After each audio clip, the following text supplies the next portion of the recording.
Hello guys, आप सभी का स्वागत है पुनः हमारे इस यूट्यूब चैनल में। और आज हम फिर से एक टॉपिक लेकर आ गए हैं जिसमें हमने पार्ट 4 तक कर लिया था। पार्ट 5 है हमारा, महामाया की मृत्यु किस तरह हो जाती है। महामाया जो है वह सिद्धार्थ गौतम की माँ होती है और उसकी मृत्यु हो जाती है। तो हम इस पार्ट में इसे हम देखेंगे। तो क्या होता है कि बालक जो होता है सिद्धार्थ, उसका नामकरण विधि होता है। ठीक है, तो उसे जन्म लिए 5 दिन हुए होते हैं, उसका नाम संस्करण होता है जिसमें बालक का नाम जो होता है वह सिद्धार्थ रखा जाता है।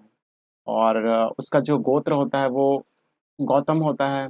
तो इस तरह उसका पूर्ण नाम सिद्धार्थ गौतम से पूरी तरह से जो गांव है, जो इलाके हैं, वहाँ प्रसिद्ध हो जाता है।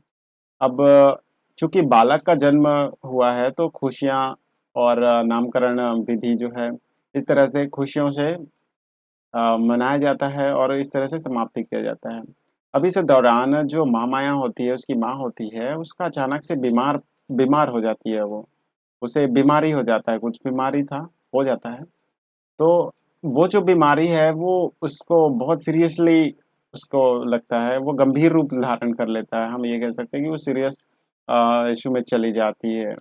अब इस तरह से उसे आभास होता है कि अब मेरा समय आ गया है कि अब मुझे जाना होगा।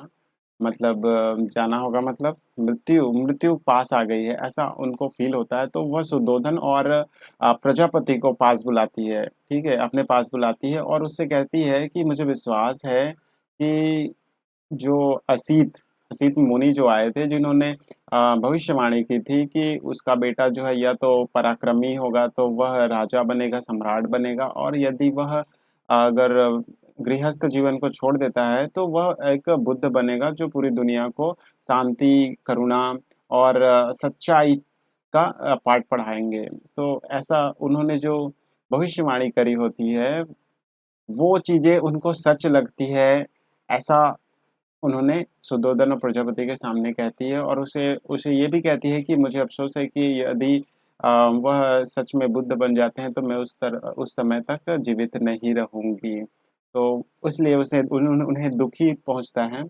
और वह कहती है कि वो प्रजापति को भी ये कहती है कि अब मेरा समय जो है निकट आ गया है और मैं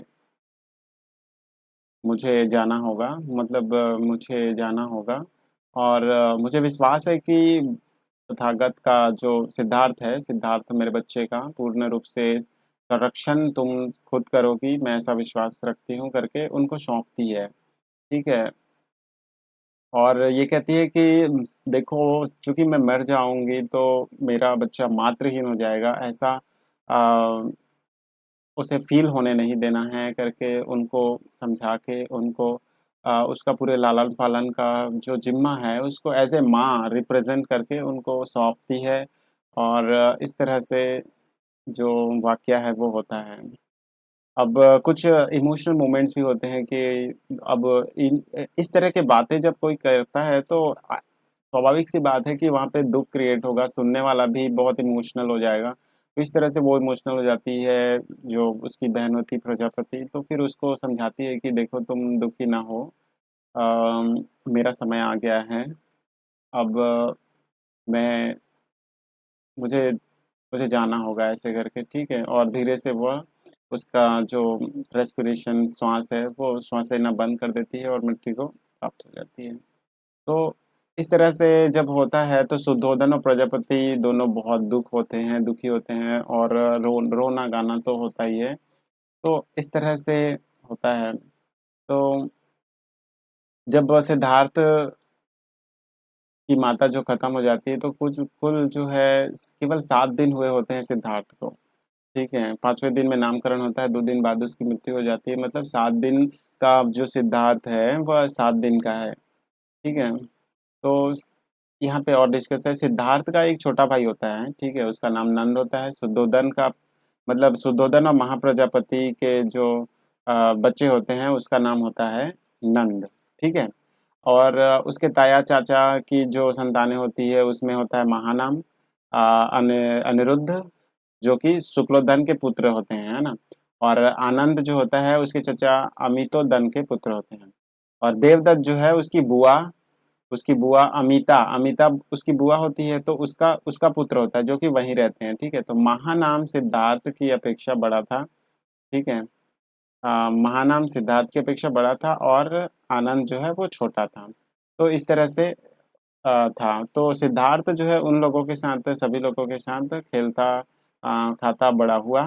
तो इस तरह से पार्ट 5 हमारा समाप्त होता है और हम यहाँ पे जानते हैं कि उसकी बचपन में जो उसकी माता उससे अलग हो जाती है, तो किस तरह से होता है ये व्याख्या यहाँ पे किया गया है। तो धन्यवाद दोस्तों आप सभी का पुनः।